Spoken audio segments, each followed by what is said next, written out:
Hello friends, this is Ryan from Behind Eyes Gaming, and welcome to a Path of Exile walkthrough video series, part 1 of 10, Act 1. In this, I'm going to go through each of the acts, I'm going to go through each zone and how to run them efficiently, and I decided to do this because somebody had requested it previously. We're going to start off on the Twilight Strand, which requires that you run straight through it. And it is very straight and narrow. It is on a beach, and at the end of it you will fight Hillock, and Hillock is the boss. I wouldn't recommend necessarily fighting anything else here, as it's not worth that much experience and you'll get a whole level just from killing Hillock. And then you move into town, and once you get your skill gem from the quest, you'll move on to the coast. The coast, you start on a beach, you go up a ramp into a large central area. So you'll see a cliff there, we'll go up a ramp, there's a large central area, and the goal is to get to the other side of this large central area, and it will take you to another beach, which will have the waypoint on it. So we're going to go through here, we're going to pop down a couple of ramps, and there is the waypoint. From the waypoint, we're going to go down to the south, and this will be to the title island, which is a large circular map. This is a side quest that can net you a quicksilver flask to help you run faster. Not quite as fast as this, but pretty fast nonetheless. You'll kill the boss here. You can either circle around to get a little bit more experience, or you can just go back to town. You can save to character selection and go back to town that way. Either way, you'll want to get back to the waypoint up here and move on to the next zone, which is the Mud Flats.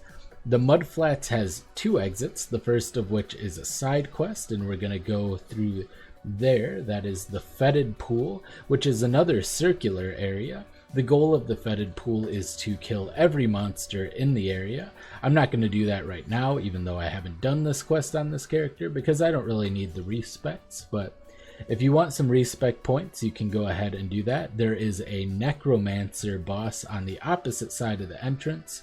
You kill the Necromancer boss, and then you kill everything else in here. You circle back around, and you can head back out and do the main quest out there to progress. So we're circling out back to the Mud Flats. The Mud Flats, you need to find 3 fossils in order to open up a waterfall to get through to the next area. The fossils will generally be in the central area. You'll see exclamation points, and once you open up these roa nests, they'll drop the fossils, and from there are actually, if you look closely, some rivers on the ground. I'm going to point them out. There's a river connecting these two. The rivers will connect the roa nests, so you'll be able to find them quickly. One of the rivers goes to the actual ocean, and the other of which goes to the boss. That one went to the boss. This river did lead to the roa nest, so we were able to find it that way, but they are all connected. From there, we got to find the waterfall. I find the best way to do this is to find a wall and just follow it, because it'll always be on the wall. You'll click the glyphs, put the fossils in there, and you will be into the submerged passage. The submerged passage is split into 2 parts. I think of it as pre-bridge and post-bridge. There's a big bridge in the middle somewhere. From the bridge, you will find either north or south. There will be another side zone, another side area, which has the Granddaddy Crab quest, which gives you a skill point. So once you find either that, going down to the Flooded Depths, you can pop down a portal scroll and come back for that in the next waypoint. Once you find the bridge, if you haven't found the Flooded Depths yet, you can either head north or south. I find it's generally south, but some map layouts do have it north of the bridge prior to the bridge. After the bridge, to get to the ledge, you simply head north. It'll always be on the northern side of that. The ledge is one of the most straightforward zones. It's literally just a straight ledge. You fall along an absolutely kind of windy but still straightforward path. There's not really any side areas. Get to the waypoint. We're going to go back, and we're going to go down into the Flooded Depths from there. Once we're down in the flooded depths, we are going to try to navigate to the Granddaddy Crab. There are a lot of ends. There's a lot of dead ends in this area, so watch out for them. Try to notice them when you reach them. Turn back around. You're going to find some bridges, and across one of the bridges once you've gone through a large portion of the map, there will be kind of a wall that I'll point out here. There will be a wall, and on the other side of that wall, there is the Granddaddy Crab, which has 2 forms. And once you kill that, you can go back to town, either by saving the character selection, get your skill point, and then we'll be moving on from the ledge. One thing to note about the ledge is that if you're lost, the waypoint has those 3 stones. That is always towards the climb, the next zone. So you just go in the direction those 3 stones are pointing, and you will reach the boss. I actually got a little surprise. I forgot there's a prophecy here. I have a low level soul rend on a 4. I end up going back there. That's the zone boss Kaduku. Normally he'll be alone. In this case, because of a prophecy, I actually had another boss. So we're gonna go ahead and quick finish that off just so we can get the drops. I'll get some fusing orbs, which is always nice. And from there, you just continue on. You don't have to fight Kaduku. I just did it because of the prophecy, up to the climb. Now, in the climb, it's going to be exactly that. We're going to go uphill, try to go uphill as much as we can. There's several ramps. The waypoint is usually after that second ramp and up its own kind of ramp. And then once we find this little banner right here, the Lionized Standard, we know we're close. You'll run into this boss, this archer boss, skeleton archer. From there, you move just up one more hill, and you'll find Navali, who can give you prophecies and trade in divination cards later on. From there, you're pretty much to the prison, and the prison will provide you with once you reach the waypoint, your first support gem. So go ahead and go back and grab that. And then there are 2 ways. You can either go either kind of northeast or southwest, and one of them is usually a dead end. So hopefully the dead end isn't a very long one. Sometimes it kind of leads you on a bit. My strategy for getting through the prison is trying to go through the central area, kind of, instead of hugging the walls like I do in many zones, until I see the little orange indication on the minimap that the upper prison is there. I find that to be a little bit more efficient overall. Same thing exactly with the upper prison. The upper prison is going to have a dead end, as you're going to see here. I do actually, unfortunately, get into this dead end. But if you find the dead end, just head in the other direction and kind of stay central so that when you get nearby the exit of the zone, you'll be able to see it on the mini-map. I like to keep my map tabbed up while I'm progressing personally. That may be distracting if you're good at looking at the mini-map in the corner. It's fine to keep that. I just got stuck on a gate for a little bit. But as you can see, the orange entrance to the warden's quarters come up. We're going to go ahead and swing around here, and then as soon as you go through the straightaway and come across the gate, you'll take a left there, go past Piety, and what you want to watch for here is a bloody streak on the ground. The bloody streak is always going to lead directly to Brutus, and we are going to be able to follow that, go into the warden's chamber, and we will fight Brutus. Once you've got Brutus, you can either walk all the way here, or you can just save or TP, because you'll automatically get this waypoint.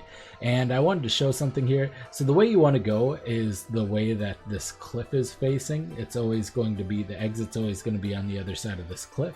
However, if you do follow the road, you'll be met with a dead end. You'll see Piety. She will block the entrance to the western forest. Later on, you unblock it. So mine is unblocked, but it is currently blocked, so you can't go that way. So you have to follow down across that cliff face, and you'll go down a few different ramps. Usually you want to either look to the southeast or the northwest to find the next way down. You'll go through a series of small passages and then down a couple of hills, and you'll be to the next zone, the ship graveyard. The ship graveyard is going to have this little book symbol. Now, I kind of run past it, but I'm going to go back and show it here. The book symbol here is going to be something you can get for lore, and Fairgraves is going to be nearby it. It's usually near the Waypoint, and they've changed the layout of this one a little bit, so I got a little bit confused here, but you can either go north or west generally. If you find Fairgraves to the east of the Waypoint, as you generally do, and then try to follow the ocean. Sometimes, pretty often, if you follow the ocean here, it'll lead you straight up to the entrance of the next area, Merveil's Caverns. However, sometimes it ends in a wall. In this case, it ended in a wall. However, we do reach our next side zone. The next side zone is for the Fairgraves quest. You'll want to go down into the ship graveyard cave, and if you find the ship graveyard cave before you find find the entrance to Merveil's Cavern, you'll go ahead and do it because it's easier to just grab it on the way. Once you exit the cave, it'll bring you back in the exact same location. There are a lot of dead ends in this one, but it's generally just going to be kind of through the most central tunnels, so you try to go straight into the middle tunnels. You check the slave girl, she'll drop a flame. I don't remember exactly what it's called, but it is a quest item. You'll pick that up. You'll find the entrance to Merveil's Caverns, the Cavern of Wrath, and once you do that, if you haven't gotten the ship graveyard cave yet, you'll go back into the zone through the entrance you came. Do that. Otherwise, you'll go kill Fairgraves, and then, of course, either way, you'll kill Fairgraves. But once you've found the flame, you'll do that, and you'll get your skill point.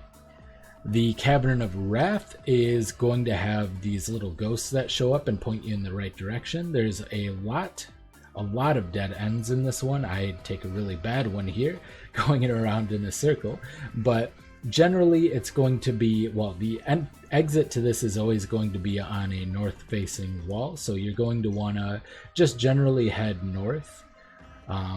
There's a lot of winding passages, so watch out for the ghosts. Try to follow them. They'll lead you in the right direction. If you get in a dead end, that's okay. Just head back out and continue to follow the wall along north as much as you can. And once you've gotten there, you'll see some glittering gold on the ground. Merveil has some gold.